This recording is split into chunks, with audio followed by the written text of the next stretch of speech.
Salut à tous. Aujourd'hui, revue d'un petit atout reconstructible. Nous allons parler du Morph de chez Effro.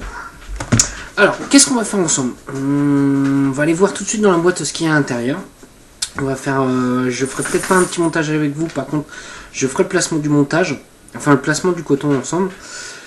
Une fois qu'on aura fait ça, on va se revoir, on va voir comment ça va et on va voir les défauts et les avantages qu'il a.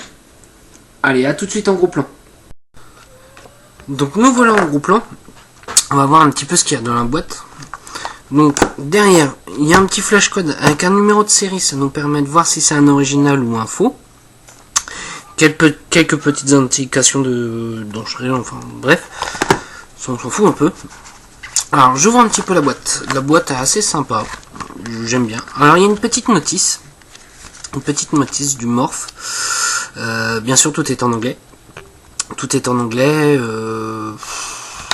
Après, il y a des petites images, des choses comme ça. Ça peut aider pour certains, ça peut aider.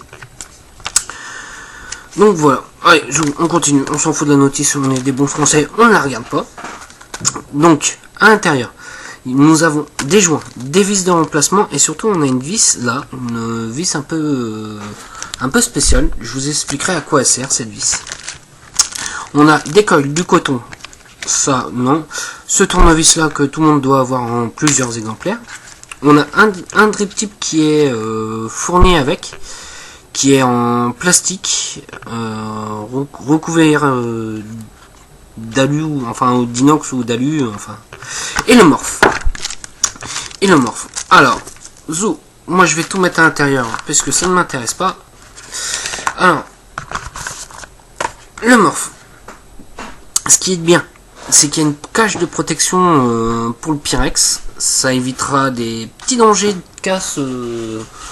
C'est un peu comme le Subtank où en fait le Pyrex est vraiment bien protégé. Donc les soucis de casse, je pense pas qu'on en ait. La particularité de celui-là, c'est qu'on va voir, hop, on n'a pas que le Morph. On a une possibilité d'option avec d'une petite boîte.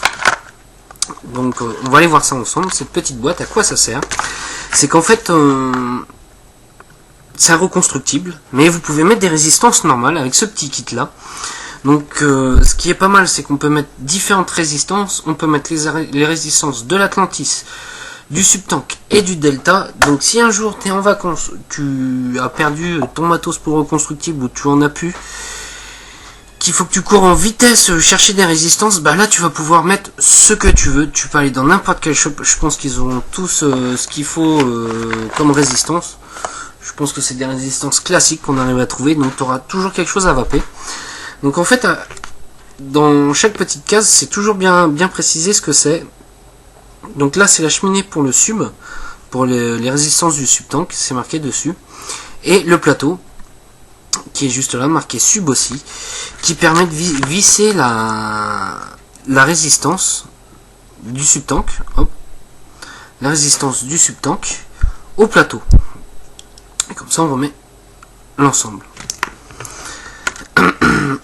Donc, Zou, on continue un petit peu.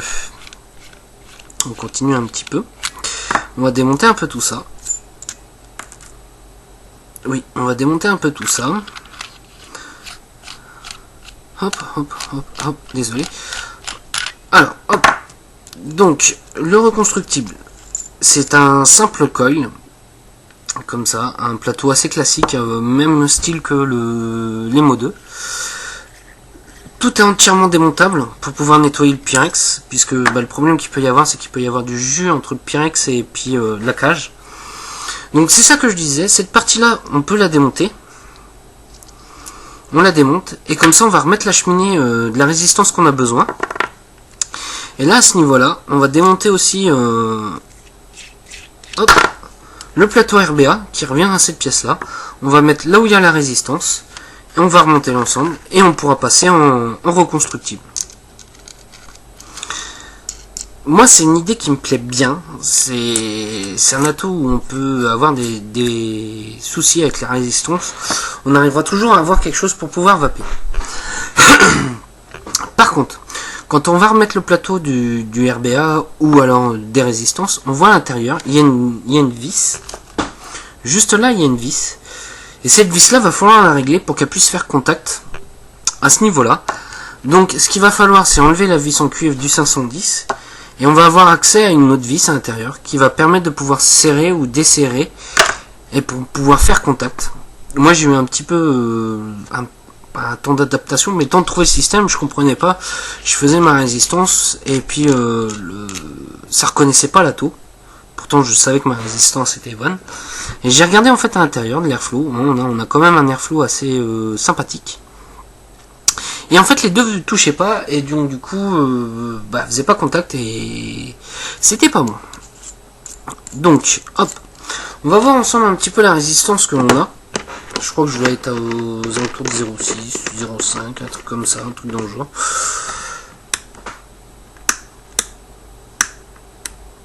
Hop. Ah ben voilà, justement ça tombe très bien que ça me fasse ça. Je vais vous montrer un peu comment on va faire pour régler. Donc je vais prendre mon tournevis. Je vais enlever la vis du 510 en cuivre. Et là on a accès à une petite vis au fond. Hop. On va ouvrir l'airflow pour pouvoir voir si ça fait contact. Et hop. Et là du coup je visse à l'intérieur. Je sens que ça bute. Donc c'est que ça fait bien contact à l'intérieur. Hop. Je sais pas si ça va vouloir faire un gros plan. Donc ça fait contact. Là je remets ma vis en cuivre. Ça tombe très bien que ça, justement comme ça va me permettre de pouvoir vous montrer. Donc par exemple là si je passais sur une résistance du subtank, il faudrait que je dévisse encore le petit cuivre pour pouvoir régler et ça repartirait tout seul. Et voilà, ça reconnaît ma résistance. Alors je suis 0,67 ohms. On va voir un petit peu comment ça chauffe. Hop, ça chauffe plutôt bien. On va mettre la petite Fiberfrix. Alors, je vous ai pas parlé des arrivées de liquide au niveau du plateau. Ils sont quand même assez... Elles sont quand même pas mal. Elles sont bien taillées. Donc, logiquement, des dry hit avec des forts taux de VG, on ne devrait pas avoir. On ne devrait pas avoir. Hop.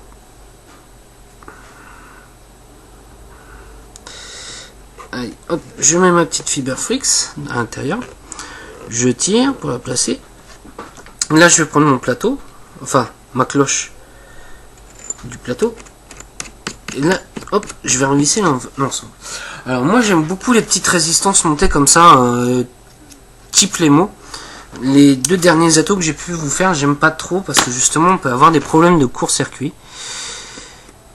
Parce que le coil peut toucher la cloche ou des choses comme ça. Là, moi, je suis un coil à 2,5. Je pense qu'on peut aller des coils encore plus gros. Puisque la cloche qui est à l'intérieur, ça fait seulement... comment dire, ça se visse pas. Ça se visse pas. Ça fait juste effet ventouse. Avec un joint en bout. Donc on peut mettre des gros coils. Là, je vois que je dépasse pas, mais je suis sûr que je peux encore aller plus loin. Je vais peut-être imbiber mon petit coton.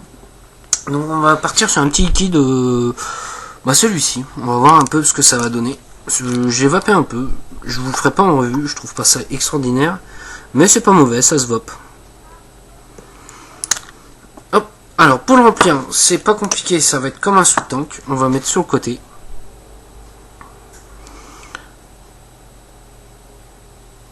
Hop. Et d'une.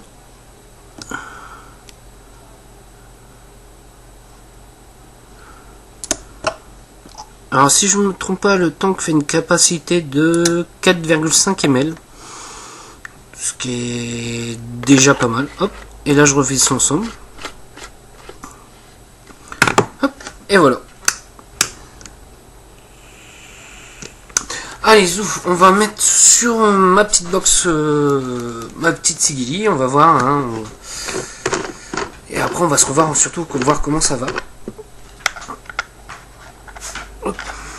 Alors je vais peut-être prendre la patate de qui est fournie dans la boîte. Voilà. Pour vous montrer un peu, voir un gros plan ce que ça donne.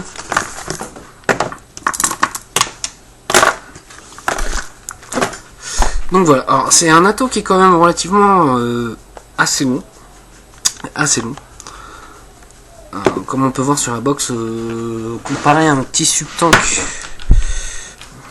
je crois qu'il doit être un peu plus long. Ouais, il est légèrement plus long qu'un Subtank. C'est un peu dommage. C'est un peu dommage. Allez, Zou. Je suis à combien de watts? 60. Avec les résistances que j'ai, on va peut-être éviter. On va descendre un petit peu.